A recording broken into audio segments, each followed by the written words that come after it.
dairy-o. The dog takes the cat. The cat takes the mouse. The cat takes the mouse. Hi-ho, the dairy-o. The cat takes the mouse. The mouse takes the cheese. The mouse takes the cheese. Hi-ho, the dairy-o. The mouse takes the cheese. The cheese stands alone. The cheese stands alone. Hi-ho, the dairy-o. The cheese stands alone. Hi-ho, the dairy-o. The cheese stands alone.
Vậy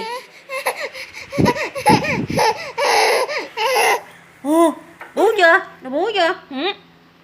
Là bú là mà.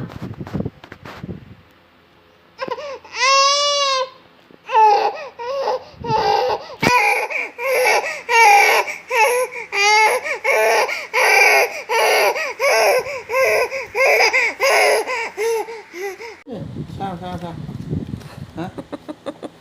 Rồi dao Hả? không thèm đồ mẹ nữa không?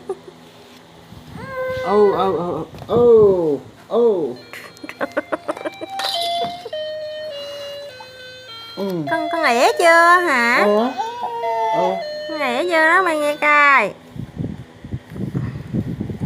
Vậy cơ? Vậy dưới nó pha.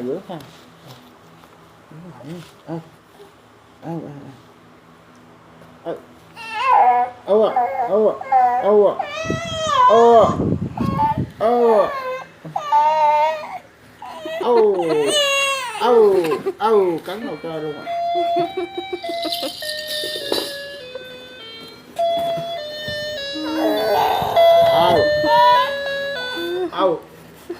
Lần nữa đâu có được ở đâu rồi. Đứng ốc cọp à. Đặt qua đây nè, không? Đặt qua đây nè.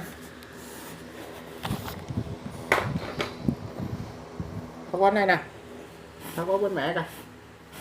Kiếm ốc cọp rồi con đâu lật đi nữa.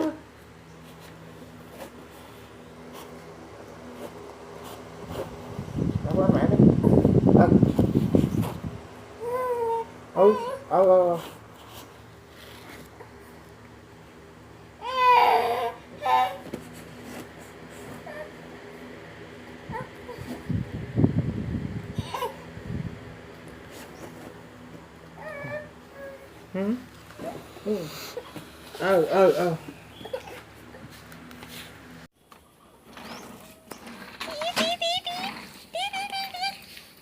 Giấu ở đây.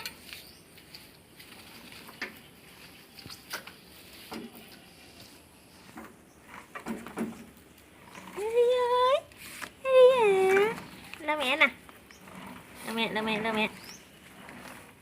Mê cái cửa.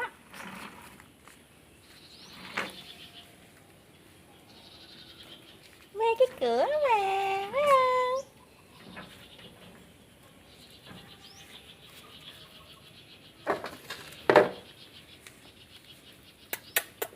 Bà Hiển này, thờ mẹ con ăn mẹ thờ vô bọn này không thờ vô lại với bà Hoàng có thờ mẹ con ăn nhưng mà vô. Mẹ đâu, mẹ đâu?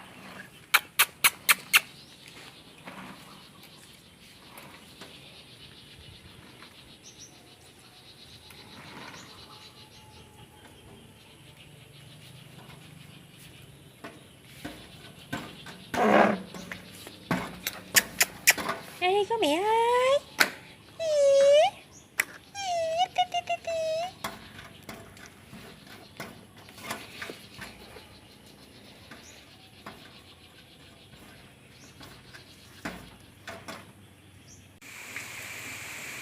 Hery ơi, Hery à. Đi. Nữa.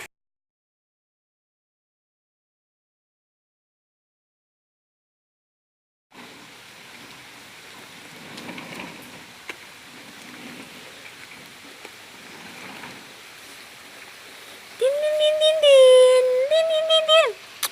Hery ơi, Hery à.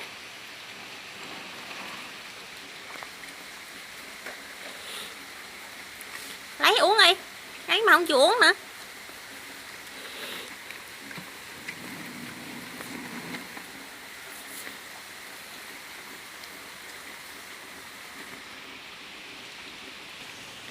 Ngồi ngắm mưa.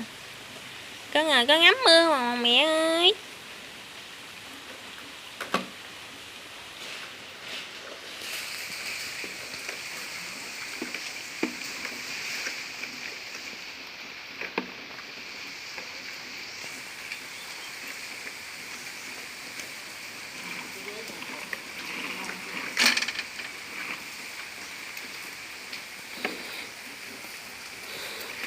Đi qua đây chơi, Rồi rớt của mẹ rồi. Rồi đi.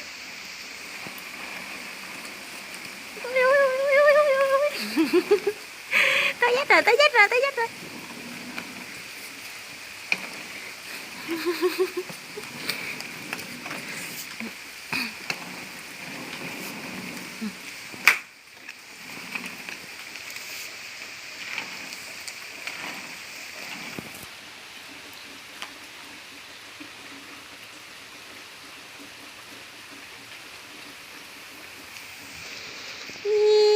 Buồn ngủ chưa ta? Có mẹ buồn ngủ chưa?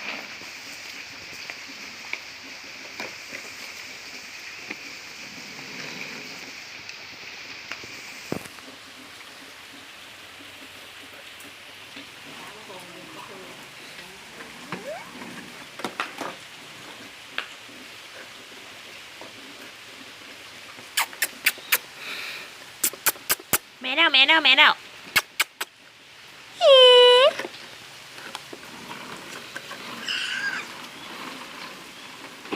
Từ giữ tắt.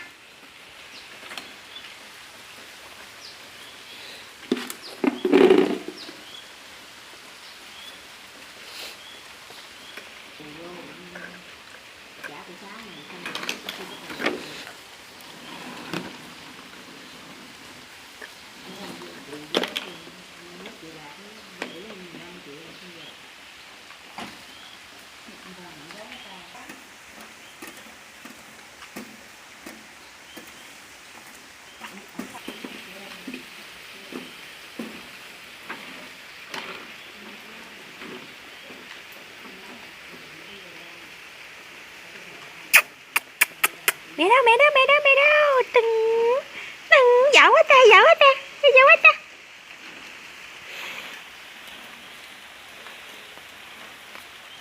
Rồi sao đi qua được? Sao đi qua được?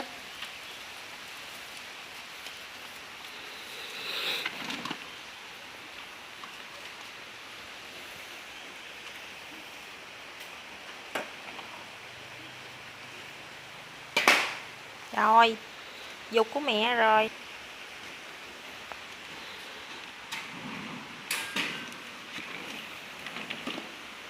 Hay ghê chứ, đụng kính cánh quạt. Kiếm cánh quạt. Kiếm cánh quạt hả con?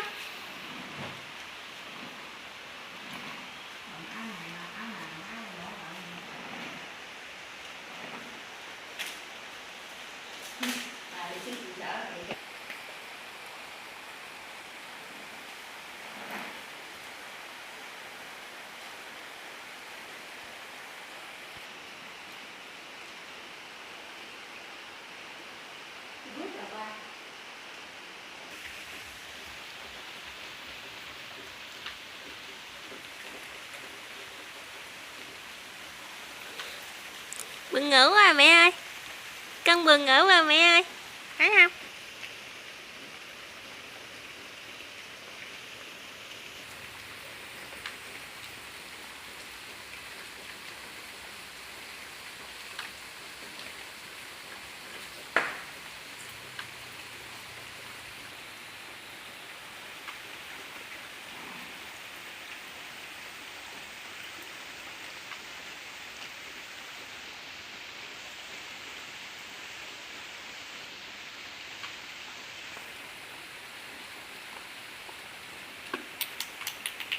Rồi, vá của mẹ rồi.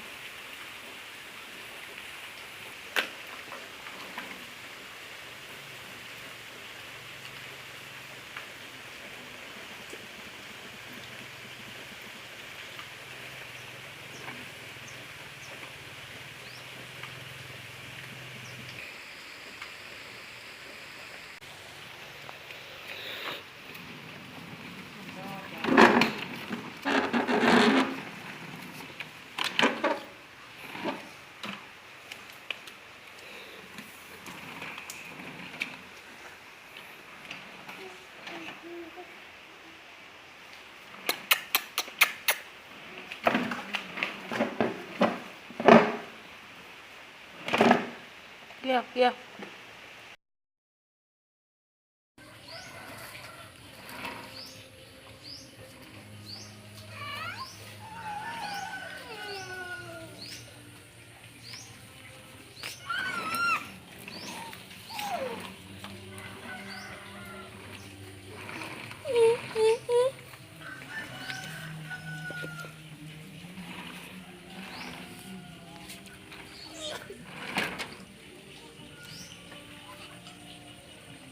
Gì á, gì á?